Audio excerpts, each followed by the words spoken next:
राधे राधे। श्री हरिदास लड्डू गोपाल की भक्ति में आप लोगों का स्वागत है।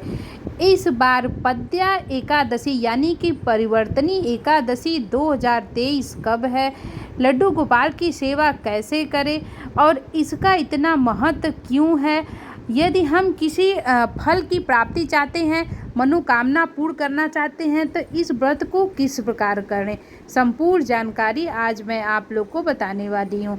तो देखिए, सबसे पहले पद्या एकादशी पे हमें ब्रह्म मुहूर्त में उठना है और अपने लड्डू गोपाल जी, अपने ठाकुर जी को जगाना है। लड्डू गोपाल की सेवा कैसे करनी चाहिए यही मैं दिखा रही हूँ, क्योंकि जिनके घर में लड्डू गोपाल जी हैं उन्हें एकादशी के व्रत के नियमों का पालन करना चाहिए। यदि कोई व्यक्ति अपनी मनोकामना पूर्ण करना चाहता है तो वो पद्या एकादशी यानी कि परिवर्तनी एकादशी का व्रत जरूर रखे। तो इस बार पद्या एकादशी यानी कि परिवर्तनी एकादशी जो पड़ रही है वो 25 सितंबर 2023 को पड़ रही है। कहते हैं कि जो पद्या या परिवर्तनी एकादशी जो होता है उस दिन भगवान विष्णु करवट लेते हैं, इसी वजह से इसका नाम है परिवर्तनी एकादशी। विष्णु भगवान 4 महीने के लिए शेषनाग की सैया पे सो जाते हैं और पद्या यानी कि परिवर्तनी एकादशी पे वे एक बार करवट लेते हैं और उसके बाद जब आएगी एकादशी तब जाके विष्णु भगवान जी, जब देव उठनी एकादशी आती है उस पे हमारे विष्णु भगवान जी उठते हैं। तो जो भी व्यक्ति अपने घर में सुख समृद्धि चाहता है, जो भी व्यक्ति अपनी मनोकामना पूर्ण करना चाहता है, उसको पद्या यानी कि परिवर्तनी एकादशी का व्रत जरूर रखना चाहिए। और साथ में हमें घर में विराजमान लड्डू गोपाल राधा रानी जी की सेवा जरूर करनी चाहिए। तो सुबह सुबह हमें अपने लड्डू गोपाल जी को जगाने के बाद उनको हमें पानी देना है, उसके बाद उन्हें स्नान कराना है, राधा रानी को स्नान कराना है। घर में आपने चाहे 1 लड्डू गोपाल जी रखा है, चाहे 2 लड्डू गोपाल जी रखा है, जितने भी लड्डू गोपाल जी आपने रखा हुआ है सभी लड्डू गोपाल जी को आपको अच्छे से स्नान कराना है। एकादशी वैसे तो साल में 24 एकादशी आती है और हर एकादशी का अपना अलग महत्व होता है। तो देखिए, 23 सितंबर को राधा अष्टमी है और उसके बाद ही परिवर्तनी एकादशी पड़ती है। एक कर्मा एकादशी भी इस एकादशी को कहते हैं, क्योंकि कुछ राज्य में जैसे झारखंड हो गया, बंगाल हो गया, ऐसे राज्यों में लोग कर्मा एकादशी रखते हैं। अपने भाई की लंबी आयु की कामना के लिए लोग कर्मा एकादशी का व्रत रखते हैं।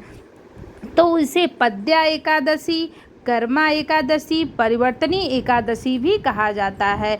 तो जो भी भक्तजन एकादशी का व्रत रखते हैं उन्हें पद्या एकादशी का व्रत जरूर रखना चाहिए। उसके बाद अपने घर में विराज लड्डू गोपाल जी को, राधा रानी जी को सुंदर सा श्रृंगार करना है, स्नान कराना है और उस दिन हमें एकादशी के दिन लड्डू गोपाल जी को पीले वस्त्र पहनाने हैं। वैसे तो हर कलर के वस्त्र आते हैं, लेकिन हमें अपने लड्डू गोपाल जी को, राधा रानी को पीले कलर के जो पोशाक आते हैं वही धारण कराने हैं। तो ये बड़े ठाकुर जी हैं और ठाकुर जी की सेवा यानी कि हम विष्णु भगवान के अवतार जो बाल रूप में हैं उनकी सेवा कर रहे हैं, तो हम उनके किसी भी अवतार की सेवा करेंगे, जो कृपा होगी वो विष्णु भगवान तक ही प्राप्त होगी। तो विष्णु भगवान सबकी मनोकामना पूर्ण करते हैं और जो भी व्यक्ति लड्डू गोपाल जी की सेवा करता है उसके घर में सुख समृद्धि बनी रहती है, उसके घर में कभी भी दुख का कोई माहौल नहीं रहता है। दुख आता है और चला जाता है। तो ठाकुर जी आज बहुत प्यारे लग रहे हैं, बहुत सुंदर लग रहे हैं। सुंदर सा श्रृंगार अपने ठाकुर जी का करना है, बहुत ही प्यारा श्रृंगार होना चाहिए लड्डू जी का और ठाकुर जी देखिए कितने प्यारे लग रहे हैं। जब भी हम लड्डू गोपाल जी का श्रृंगार करें, श्रृंगार करते समय हमें ध्यान देना है कि ठाकुर जी को वही पोशाक पहनाएं जो पोशाक उनके ऊपर अच्छा लगे, उनको फिट हो। बड़ा छोटा पोशाक हम उनको नहीं पहना सकते। श्रृंगार उनका ऐसा होना चाहिए कि एकदम लगना चाहिए कि हाँ, ठाकुर जी का आज अद्भुत श्रृंगार हुआ है। एकादशी के दिन हमें चावल नहीं खाना चाहिए, नॉनवेज नहीं खाना चाहिए और सात्विक हमें जीवन जीना है।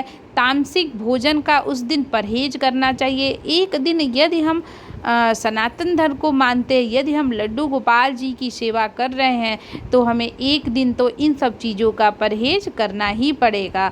और देखिए ठाकुर जी बहुत ही प्यारे लग रहे हैं और एकादशी के दिन तो लड्डू गोपाल जी बहुत खुश होते हैं, क्योंकि उनको भी पता होता है कि इस दिन हमारा दिन होता है।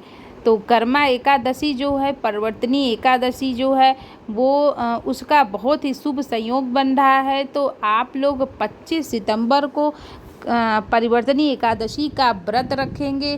पूजा का शुभ मुहूर्त हम वैसे हमेशा सुबह ही रहता है, तो सुबह ही हमें जितना हो सके जल्दी लड्डू गोपाल जी की पूजा कर लेनी है, ठाकुर जी की सेवा हमें कर लेनी है और उनको सुंदर सा श्रृंगार कराना है। और आप देखिए, यदि आपने एक ठाकुर लड्डू गोपाल जी को रखा है तो आप उनकी एक ही सेवा करिए, बहुत अच्छी बात है। लेकिन आपने 2-3 ठाकुर जी को और रखा है तो आप उनकी भी सेवा करें, ये नहीं कि आप उनको छोड़ दें।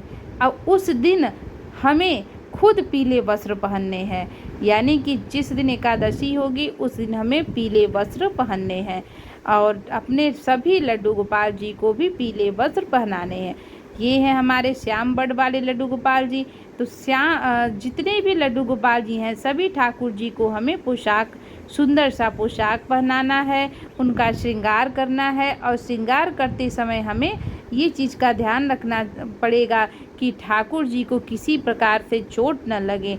और परिवर्तनी एकादशी का बहुत बड़ा महत्व है। जो भी भक्तजन परिवर्तनी एकादशी का व्रत रखते हैं, उनके घर में हमेशा सुख समृद्धि रहता है। इस दिन कर्मा एकादशी है, यानी कि जो भी व्यक्ति अच्छे कर्म करता है उसे उस कर्म का फल मिलता है, और जो व्यक्ति बुरे कर्म करता है तो विष्णु भगवान उसे दंड भी देते हैं।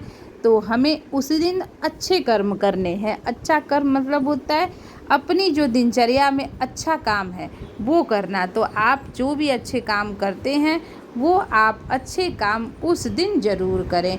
राधा रानी भी तैयार हो चुकी हैं, बहुत प्यारी लग रही हैं हमारी प्यारी सी राधा रानी जी।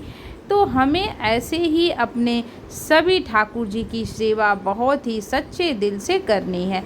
लड्डू गोपाल जी की सेवा करना सौभाग्य की बात होती है। जिनके घर में ठाकुर जी आ गए उनका घर स्वर्ग बन जाता है, खुशियों से भर जाता है और किसी की फिर आपको चाहत नहीं रहती है। तो परिवर्तनी एकादशी पे आप लोग भी व्रत जरूर रखें और ठाकुर जी की सेवा जरूर करें। ठाकुर जी की सेवा करना ही हमारे परम सौभाग्य की बात होती है। कितने प्यारे ठाकुर जी लगते हैं, सज धज के बहुत ही अद्भुत लगते हैं। तो देखिए, उसके बाद हमें इत्र सेवा ज़रूर देना है। जब भी हम ठाकुर जी को तैयार करें उसके बाद हमें ठाकुर जी को इत्र ज़रूर लगाना चाहिए, क्योंकि ठाकुर जी भी चाहते हैं कि हमारा सुंदर सा पोशाक हो, हम सुंदर दिखे।